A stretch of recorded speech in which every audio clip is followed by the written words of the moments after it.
வாக்காளர் பட்டியல் சிறப்பு தீவிர திருத்தம் 2026 எஸ்ஐஆர் பற்றி பார்க்க போகிறோம்.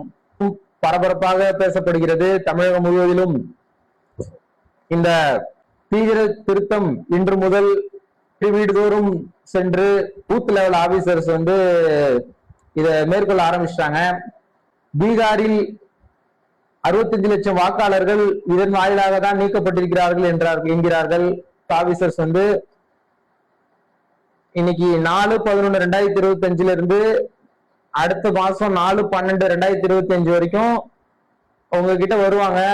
நீங்க அந்த வீட்டுல தான் இருக்கீங்களா, உங்க கூட எத்தனை பேர் இருக்காங்க அப்படின்ற டீட்டெயில ஒரு ஃபார்ம் ஒண்ணு வச்சிருக்காங்க. அந்த ஃபார்ம்ல ஃபில் பண்ணி உங்ககிட்ட கையெழுத்து வாங்கிப்பாங்க. அந்த ஃபார்ம் அடிப்படையில தான் இந்த திருத்தம் நடைபெறும்னு சொல்லியிருக்காங்க. ஓகேங்களா? அப்புறம் இந்த திருத்தத்தின் அடிப்படையில 9/12/2025 அன்னைக்கு டிராஃப்ட் லிஸ்ட் விடுவாங்க. அதாவது வரைவு வாக்காளர் பட்டியல் விடுவாங்க. நம்ம அதுல அப்ஜெக்ஷன் இருக்கு, இல்ல சரியா இருக்கு, இல்ல அப்ஜெக்ஷன் இருக்கு, அதுல ஏதாவது கரெக்ஷன் இருக்குன்னா நம்ம அதை 9/12/2025 இருந்து 8/1/2026 அதுல ஏதாவது மாற்றம் இருக்குன்னு சொல்லி நம்ம அப்ஜெக்ஷன் பண்ணி அதை சரி பண்ணிக்கலாம்.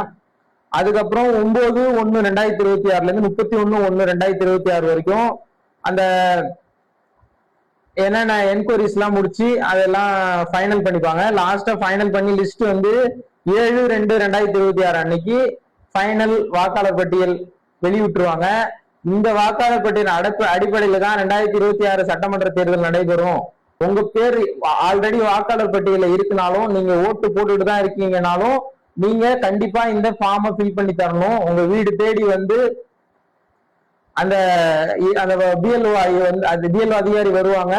அவங்க கிட்ட உங்க வீட்டுல இருக்கிற பேரு டீட்டெயில்ஸ், நீங்க இந்த வீட்டுல தான் இருக்கீங்க அப்படின்னு சொல்லி அந்த ஃபார்மை கண்டிப்பா நீங்க ஃபில் பண்ணி கொடுக்கணும். அப்பதான் உங்க பேர் வாக்காளர் பட்டியல வரும் அப்படின்ற தகவலை தேர்தல் அதிகாரி கூட சொல்லியிருக்காங்க. சரிங்களா?